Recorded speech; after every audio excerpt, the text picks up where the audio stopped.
வணக்கம் மக்களே, நீங்கள் பார்த்து கேட்குறது மக்கள் கம்பெனி. நாங்கள் ஹோஸ்ட் ஜோக்கர் 2 ஃபோலியோ டிக்ஸ் ஃபைனல் ரிலீஸ். ஜோக்கர் 1 எனக்கு ரொம்ப ஃபேவரட்டான ஒரு படம். மாஸ்டர் பீஸுங்க, little masterpiece. So Joker 2 வரும்போது கொஞ்சம் ஒரு ஹைப் இருக்க தான் செஞ்சுது. பட் இந்த ஹைப்பு குறைக்கிற விதமாக படத்தோட அந்த ப்ரொடக்ஷன் அப்பவே இது ஒரு மியூசிக்கல்னு சொல்லி கன்ஃபார்ம் பண்ணியிருந்தாங்க. அதனால் பெருசாக எந்த ஒரு ஹைப்புமே இல்லாமல் தான் அந்த படத்தை பார்க்க போனேன். இந்த படம் பார்க்க போனேன் பார்த்தீங்களா, நான் தானே ஜோக்கர் அப்படின்னு சொல்கிற அளவுக்கு வச்சுட்டாங்க, செஞ்சுட்டாங்க, படத்தில் செஞ்சுட்டாங்க. இந்த ரிவ்யூவாக இருக்க போதா ரேண்டாக இருக்க போதான் தெரியல. But anyways, Joaquin Phoenix as joker and உங்களுக்கு மியூசிக்கல் படங்கள்லாம் பிடிக்கும்னா மறக்காம இந்த படத்தை நீங்கள் செக் பண்ணி பாருங்க. அதுதான் இந்த படத்தோட நியூட்ரல் பாயிண்ட். அப்படி நம்ம பாசிட்டிவ் பாயிண்ட்ஸ் கிட்ட போகும்போது அவ்வளோலாம் ஒன்றும் இல்லை, கம்மியாக தான் இருக்குது. ஸ்டார்டிங் வித் ஆப்வியஸாக பெர்ஃபார்மன்ஸ். ஜோக்கராக நடித்த வாக்கின் ஃபீனிக்ஸ் எந்த ஒரு குறையுமே வந்து சொல்லவே முடியாது. ஹார்ட் அண்ட் சோலை போட்டு நடிச்சிருக்காரு, இல்லை வாழ்ந்திருக்காரு தான் சொல்லணும். ஜோக்கராக நடிச்சதுக்கு மனுஷனுக்கு ஆஸ்கார்லாம் கொடுத்தாங்க. அப்புறம் சொல்ல வாங்க வேணும், இந்த படத்தில் அவருக்கு ஆக்டிங் ஸ்கோப்பும் அதிகமாக இருக்குது. பிகாஸ் இந்த படத்தோட பேசிக் கான்செப்டே ஜோக்கர் வெர்சஸ் ஆர்தர் ஃபிளிக்குங்கிற மாதிரி தான். ஸ்பிளிட் பர்சனாலிட்டி அம்பியா அன்னியனாங்கிற மாதிரி தான் இந்த மொத்த கதையுமே நகர்ந்துட்டு இருக்கோம். அதாவது போன படத்தில் நடந்த கொலைகளுக்கு காரணம் நான் இல்லப்பா ஜோக்கர்னு சொல்லி ஒரு கோர்ட்ரூம் ட்ரையல் வந்து பார்த்தீங்கன்னா நடக்குது. அதில் ப்ரிப்பேர் ஆன ஜோக்கராக இருக்க ஆர்தர் ஃபிளிக் அதை டிஃபெண்ட் பண்ணாரா, இல்லை அந்த ஜோக்கர் பர்சனாவை அக்செப்ட் பண்ணிக்கிட்டாரா, இது எல்லாத்துக்குமே காரணம் அவரா இல்லையாங்கிற மாதிரி ஒரு கோர்ட்ரூம் ட்ரையல் தான் கதையை நகர்ந்துட்டு இருக்கு. இதில் ஆர்தர் ஃபிளிக்காவும் சரி ஜோக்கராகவும் எனக்கு தெரிஞ்சு அமேசிங்கான பெர்ஃபார்மன்ஸ் பண்ணியிருக்காரு மனுஷன். போன படம்ங்கிறது broken man in a broken world, அவ்வளோதான். ஸோ நான் தான் ஆர்தர் ஃபிளிக்குங்கிற பர்சனாவை தூக்கி போட்டு ஜோக்கராக சுற்ற போகிறான்டா அப்படின்னு சொல்லிக்கலாம்னா அந்த மனுஷனை இப்போதைக்கு ஒரு கன்ஃபியூஷன் ஸ்டேட்டில் உட்கார வச்சிருக்காங்க. ஸோ அப்பப்போ அவர் மாற்றி பேசுறதும், அதே சமயத்தில் சில தப்புகளை அவர் ஓன் பண்ணிக்கிறதும், இவரை மற்றவங்க செலிப்ரேட் பண்ணி இவரை ஐடியலைஸ் பண்ணுற அந்த சீக்வன்ஸில் நான் அதை எவ்வளோ பெரிய ஒரு கூட்டத்தை சேர்த்தேன், நான் அதை எவ்வளோ ஒரு ரெவல்யூஷனரி உருவாக்கினேன் அப்படின்னு சொல்லி அவர் சந்தோஷப்படுற அந்த சீக்வன்ஸ் எல்லாமே ரொம்ப ரசிக்க முடியும் இருக்கு. அதை அவரும் நேச்சுரலாக வந்து பார்த்தீங்கன்னா அந்த மனுஷன் கொடுத்துருக்காரு. ஸோ இவ்வளோ நாளாக நான் ஒன்றும் இல்லாதவனா இருந்தேன், என்ன ஃபாலோ பண்ண இவ்வளோ பெரிய ஒரு கூட்டம் இருக்கா, எனக்காக இத்தனை பேர் வந்திருக்காங்களான்னு சொல்லி அந்த இடத்துல அவர் கொடுக்குற அந்த சர்ப்ரைசிங் ரியாக்ஷன் அதெல்லாமே அவ்வளோ அமேசிங்காக இருக்கு. இந்த படத்துலையுமே ஹீஸ் அ புரோக்கன் மேன் தான். பட் ஸ்டில் எனக்கான ஒரு ஐடென்டிட்டி நான் கண்டுபிடிச்சிக்கிட்டேன் அப்படின்னு சொல்லி அவர் சில இடங்களில் பண்ணுற அந்த விஷயங்கள் எல்லாமே ரொம்ப ரசிக்க முடியிருக்கு. கண்டிப்பாக இந்த படத்தோட ஒரு முக்கியமான தூணுன்னு பார்க்கும்போது அது வாக்கின் ஃபீனிக்ஸ் அஸ் ஜோக்கர் தான் சொல்லணும். அதே மாதிரி Lady Gaga as Harley Quinn. இதுக்கு முன்னாடி பார்த்தா நீங்கள் ஹார்லி குயின் மாதிரியே கிடையாதுங்க. காமிக் அனிமேஷன் சீரிஸ் கேம்ஸில் பார்த்தா ஹார்லி குயினே கிடையாது. She's a completely different version அப்படின்னு சொல்லணும். மோஸ்ட்லி சூப்பர் கிரவுண்டடாக சேச்சுரேட்டடான ஒரு கேரக்டர் தான் காமிச்சிருக்காங்க. எனக்கு தெரிஞ்சு இதுக்கு முன்னாடி வந்த மார்கெட் ராபியாக இருக்கட்டும், அனிமேஷன் கேம்ஸில் பார்த்தா ஹார்லி குயின் அளவுக்கு ஒரு எனர்ஜியோ கரிஷ்மாவோ எங்கள் கிட்டே இல்லை. பட் இவங்க கிட்ட ஒரு தனிச்சாம் இருக்க தான் செய்யுது. ஒரு கிரேசியான இந்த பக்கம் ஜோக்கர் மேலே அளவில்லாத காதல் கொண்டு இருக்க ஒரு ஹார்லி குயினா இல்லாமல் ஒரு சட்டிலான ரோல் தான் ப்ளே பண்ணியிருக்காங்க. அது ஸ்ட்ராங்காகவே இருக்கு. பட் இவங்களுக்கான ஆக்டிங் ஸ்கோப் வந்து பார்த்தீங்கன்னா மியூசிக்கல் அந்த டேர்ம்ஸ்குள்ளே தான் ஒழிச்சு வைக்கப்பட்டிருக்கு. ஏன்னா lady Kaka is a singer, அந்த இடத்துல தான் இவங்க ஷைன் ஆகிறாங்களே தவிர்த்து கதையோட்டம் பார்க்கும்போது ஜோக்கருக்கு தான் முக்கியத்துவம் கொடுக்கப்பட்டிருக்கு. மியூசிக்கலில் தான் ஹார்லி குயின் ஷைன் ஆகிறாங்க, பட் கதையோட்டத்தில் ஜோக்கர் தான் ஷைன் ஆகிறாரு. ஸோ இதுலேயே நீங்கள் அந்த ரெண்டு கேரக்டருக்கான இம்பார்ட்டன்ஸை புரிஞ்சுக்கலாம் நம்புறேன். என்ன கேட்டிங்கன்னா மார்கெட் ராபி தான் பெர்ஃபெக்ட் ஹார்லி குயின். இவங்க அந்த லெவலுக்கு வரல, பட் வர ட்ரை பண்ணியிருக்காங்க. ஒரு யூனிக்கான கேரக்டர்னு சொல்லலாம். இவங்களை தாண்டி ஷைன் ஆகிற மாதிரி மற்ற எந்த ஒரு கேரக்டருமே சொல்ல முடியாது. அவங்க குத்துரோல பெர்ஃபெக்டாக தான் பண்ணாங்க. ஹார்வி டென்ட் இருக்காருங்க, two face one of the லாயராக வருவார். It's not the best role, but it's good, okay, அவ்வளோதான். அதே மாதிரி படத்தோட சினிமாட்டோகிராஃபி, போன படம் எந்த அளவுக்கு குவாலிட்டி இருந்ததோ அதை விட இந்த படம் டபுள் மடங்கு குவாலிட்டி இருந்துச்சுன்னு சொல்லலாம். அதிகமான காசு செலவு பண்ணியிருக்காங்க, அது தெளிவாகவே தெரியுது. நிறைய அமேசிங்கான ஷாட் வந்து பார்த்தீங்கன்னா புல் ஆஃப் பண்ணியிருக்காங்க. அந்த ரைடிங் சீக்வன்ஸாக இருக்கட்டும், நைட் ஷாட்ஸ் எல்லாமே அவ்வளோ பியூட்டிஃபுல்லாக இருக்குங்க. என்ன கேட்டிங்கன்னா மேட்ரிக்ஸோட காத்தமோட இந்த காத்தம் செம வைப்ரண்ட்டாக இருக்குது. நிஜமான ஒரு காத்தம் ஃபீலை எனக்கு தெரிஞ்சு இந்த காத்தம் தான் கொடுக்குது. அந்த சிட்டியை காட்டின விதமாக இருக்கட்டும், ஒவ்வொரு சீனை ப்ளேஸ் பண்ண விதமாக இருக்கட்டும், எல்லாமே அமேசிங்காக இருந்துச்சு. போன படத்தோட இந்த படத்துக்கு அதிகமான ஒர்க் போயிருக்கு, அது தெளிவாகவே தெரியுது. நிறைய இன்ட்ரெஸ்டிங்கான ஷாட்ஸ்லாம் வந்து புல் ஆஃப் பண்ணியிருக்காங்க. அதே மாதிரி மியூசிக்கல் சீக்வன்ஸுமே முடிஞ்ச அளவுக்கு வித்தியாசமாக சில இடங்களை கொடுக்க ட்ரை பண்ணியிருக்காங்க. Simply it's amazing. டெக்னிக்கலாக அந்த படம் ஒரு சூப்பர் ஸ்ட்ராங்கான ஒரு படம் தான். டெக்னிக்காலிட்டியில் குறை சொல்லவே முடியாது. ஸ்டோரி ஒன்லைனராக இருக்க அந்த காரணத்தினால உங்களால் பெருசாக எங்கேயுமே ட்விஸ்ட் அண்ட் டர்ன்னு சொல்லி எதிர்பார்க்க முடியாது. ஒரு லீனியர் ஸ்டோரி பார்த்துங்கிறது கண்டிப்பாக இருக்கும். அண்ட் படத்தோட முடிவு கடைசி ஒரு 20 மினிட்ஸுங்கிறது ரொம்ப விறுவிறுப்பாக தான் போச்சு, நல்லா தான் இருந்துச்சு. அண்ட் செம்ம அன்எக்ஸ்பெக்டடாகவும் படத்தை முடிச்சிருந்தாங்க. ஸோ நீங்கள் கண்டிப்பாக எதிர்பார்த்துருக்க மாட்டீங்க இப்படி ஒரு முடிவு கொடுப்பாங்கன்னு. முடிவு ரொம்ப கான்ட்ரவர்சியாக தான் முடிச்சிருக்காங்க. 50-50 தான். சில பேருக்கு ஒர்க் அவுட் ஆகிருக்கலாம், என்ன மாதிரி நிறைய பேருக்கு ஒர்க் அவுட் ஆகாமல் போயிருக்கலாம். கண்டிப்பாக ஒரு கான்ட்ரவர்ஷியலான எண்டிங் தான். முடிஞ்ச அளவுக்கு ஒரு வித்தியாசத்தை கொடுக்க ட்ரை பண்ணியிருக்காங்க. உங்களுக்கு இந்த எண்டிங் ஒர்க் அவுட் ஆச்சான்னு மட்டும் மறக்காம கீழே கமெண்ட் பண்ணுங்க. ஏன்னா எண்டிங்கை பாசிட்டிவ்ல போகிறதா நெகட்டிவ்ல போகிறதான்னு சத்தியமாக தெரியல. அண்ட் படத்தில் எனக்கு பிடிச்ச இன்னொரு விஷயம், ஜோக்கர் இஸ் அ வில்லன். அவன் செஞ்ச தப்பு தான். He is not a role மாடல்னு சொல்லி பல இடங்களில் ஜோக்கர் கேரக்டரை சூப்பராக நிறுவியிருக்காங்க. கேரக்டரைசேஷனுங்கிறது பக்காவாக பண்ணியிருக்காங்க.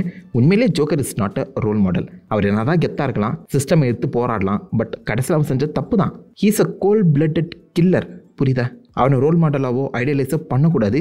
அந்த ஒரு விஷயத்தை, அந்த ஒரு பாயிண்ட்டை இந்த படத்தில் தெளிவாகவே கன்வே பண்ணியிருக்காங்க. ஏன்னா போன படத்தில் அது இருக்காது. போன படம் பார்த்துட்டு வந்து நிறைய பேர் ஜோக்கராக தான் சுற்றிட்டு இருந்தாங்க. இந்த படத்தில் டே க்ளவுனுங்களா, இது ஜோக்கர்ரா, ஜோக்கர் செஞ்சது எல்லாமே தப்பு, ஈஸ் அ சைக்கோ அப்படிங்கிற விஷயத்த தெளிவாக பல இடங்களை காமிச்சிருக்குது. ரொம்ப நல்ல விஷயம். அதை கண்டிப்பாக பாராட்டி ஆகணும். ரொம்ப போல்டாகவே அதை பண்ணியிருக்காங்க. கண்டிப்பாக அதை பாராட்டி ஆகணுங்க. இதை தாண்டி பெருசாக பாசிட்டிவ் பாயிண்ட் சொல்கிறதுக்குலாம் ஒன்றும் இல்லை. நெகட்டிவ்ஸ் கிட்ட போயிடுவோம். எங்கேருந்து ஆரம்பிக்கிறது? மியூசிக்கல்ஸ் கிட்டதே போவோம். ஏன்டா இந்த தேவையில்லாத அணி? டாட் பிலிப்ஸ் இதுக்கு முன்னாடி ஒரு மியூசிக்கல் கூட எடுக்கலன்னு நினைக்கிறேன். நான் புதுசாக ஜானை ட்ரை பண்ண போகிறேன்னு சொல்லி ஜோக்கர் மேலேயாப்பா கை வைப்ப நீ. போன படம் இஸ் மாஸ்டர் பீஸுக்கு. நான் சொன்ன மாதிரி அந்த படம் அவ்வளோதான். அந்த ஒரு படத்தோட மொத்த கதையுமே முடிச்ச மாதிரி தான். அந்த எனக்கு திரும்ப தொடங்குற அவசியமே கிடையாது. பட் அந்த படம் எதிர்பார்த்ததை விட அதிகமான கலெக்ஷன் பண்ணியிருக்கேன் அந்த சமயத்தில். இந்த பேரை வச்சு இன்னொரு கலெக்ஷனை போட்டுருவோம் அப்படிங்கிற மாதிரி தான் WB இந்த படத்தை க்ரீன் லைட் பண்ணியிருப்பாங்க போல. காசு கிடைக்குதுங்கிற மாதிரி வாக்கின் ஃபீனிக்ஸ் நடிக்க வந்திருப்பாரு நம்புறேன். பிகாஸ் இந்த படம் தேவையே இல்லைங்க. இவ்வளோ காசு செலவு பண்ணி இந்த குப்பையை எடுக்கணுங்கிற அவசியமே கிடையாது. அதுலேயும் முக்கியமாக அந்த கதைங்கிறது பார்த்தீங்கன்னா 1 மணி நேரம் கூட இல்லை. போன படத்தோட ஒரு போஸ்ட் கிரெடிட் சீன் மாதிரி இந்த மொத்த கதையுமே நீங்கள் சொல்லிட்டு போயிருக்கலாம். அவ்வளோதான் கண்டென்ட்டே இருக்குது. அந்த கண்டென்ட்டை ஜவ்வு மாதிரி ஒரு 2.5 மணி நேரத்துக்கு எடுத்து வச்சிருக்காங்க. அதில் 1 மணி நேரம் கிட்ட பாட்டு தான் 5 நிமிஷத்துக்கு ஒரு தடவை பாட்டு வந்துட்டு இருக்கீங்க. மொதல் 2 பாட்டு 3வது பாட்டே தூங்க ஆரம்பிச்சிட்டாங்க. பாட்டும் அவ்வளோ கேட்சியாக இல்லை. படம் முடிச்சு வெளில வந்துட்டு அப்புறம் ஒரு பாட்டு கூட உங்கள் மைண்டில் நிற்காது. 15-16 பாட்டுக்கு மேலே இருக்குது. எதுவுமே எங்கள் மைண்டில் ஓடலைங்க. நிறைய பழைய பாட்டும் யூஸ் பண்ணியிருக்காங்க, ஒரிஜினல் சாங்ஸும் யூஸ் பண்ணியிருக்காங்க. எதுவுமே சீன்ஸோட ஒட்டவே இல்லை. அது மட்டும் இல்லாமல் மியூசிக் எங்கே ஆரம்பிக்குதோ அந்த படத்தில் படம் அப்படியே நின்றுது.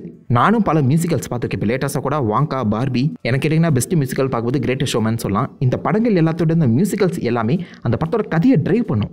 அந்த படத்தில் இருக்க மியூசிக்கல்ஸை தூக்கிட்டீங்கன்னா கதை எங்கே போகுதுன்னு உங்களால் புரிஞ்சுக்க முடியாது. முக்கியமான கேரக்டர் ஆர்க்காக இருக்கட்டும், அந்த படத்தோட மெயின் பிளாட்டாக இருக்கட்டும், இது எல்லாத்துக்கூடயுமே படத்தோட அந்த பாட்டுங்கிறது ஜெல்லாகி இருக்கும். அதுதான் மியூசிக்கல்ஸ். பட் இதை கொத்த தெரியாதான் கொத்தி வச்ச மாதிரி நம்ம டாட் பிலிப்ஸ் பாட்டு தான் மியூசிக்கல் அவ்வளோதானே, இந்த நானே எடுக்கிறேன் பாடுற மியூசிக்கல்னு சொல்லி இஷ்டத்துக்கு லைக் கதை நல்லபடியாக தான் போயிட்டு இருக்கு. டப்புன்னு ஒரு 5 நிமிஷத்தில் பாட்டை போட்டுட்டு மொத்த கதையுமே அப்படியே டெட் ஸ்லோவாக அதே இடத்துல நிற்க வச்சுடுறாங்க. இந்த பாட்டு முடிச்சிட்டோம்னா கதை கொஞ்சம் நகருது, திரும்ப டெட் ஸ்லோவாக ஒரு பாட்டு எல்லாமே இந்த படத்தோட ஸ்பீட் பிரேக்கராக தான் இருக்குது. இந்த படத்தில் இந்த பாட்டு நீங்கள் தூக்கினீங்கன்னா ஒரு சீனு மிஸ் ஆகாது. ரிலீஸ் த நான் மியூசிக்கல் கட்டுன்னு சொல்லி கேட்குற மாதிரி தான் எனக்கு ஃபீல் ஆகுது. 1.5 மணி நேரம் இல்லை 1 மணி நேரத்தில் சொல்ல வேண்டிய ஒரு கதையை பாட்டு எல்லாத்தையுமே ஆட் பண்ணி 2.5 மணி நேரமாக ஜவ்வு மதி இழுத்து வச்சிருக்காங்க. இந்த படத்தில் சிம்பிளாக பாட்டு எல்லாமே ஸ்பீட் பிரேக்கராக தான் இருக்குது. டைலாக்ஸாக சொல்ல வேண்டிய விஷயத்தெல்லாம் பாட்டாக பாடிட்டு இருக்காங்க. சம்மதம் இல்லாமல் பாடவும் செய்வங்கிற மாதிரி தான் படமே ஃபீல் ஆகுது. டைலாக்ஸ் எப்படி பாட்டாக பண்ணணும்னு சொல்லி என் தலைமை ஜாக்கி சான் கிட்ட கேட்டுக்கோங்கடா.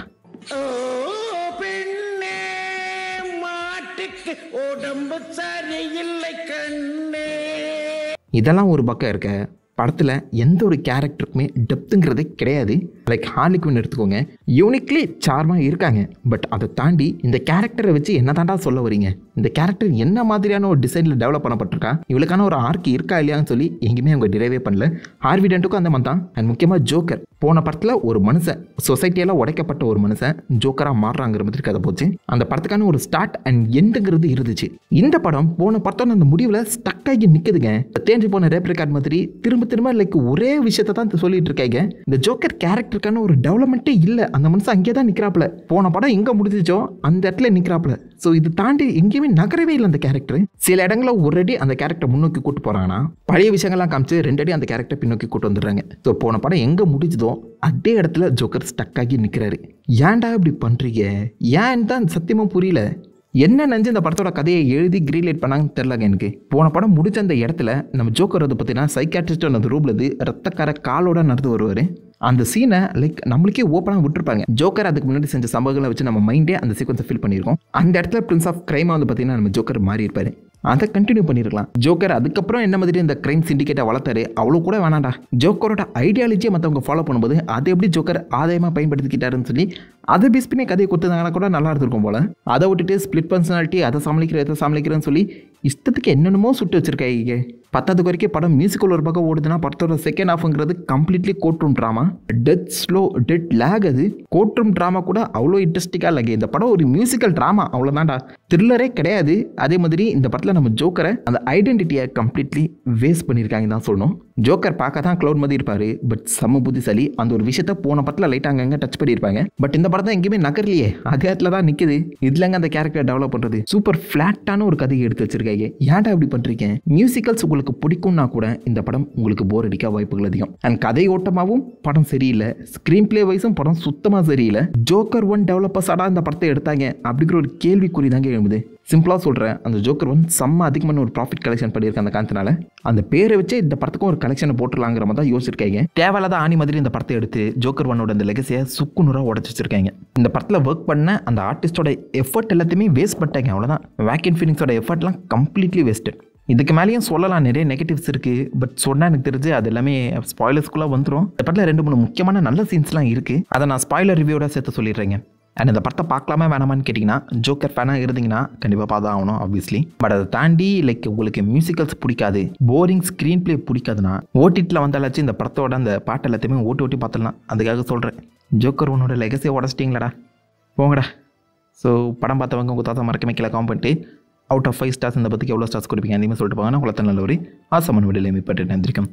Have fun guys. வாட்டா.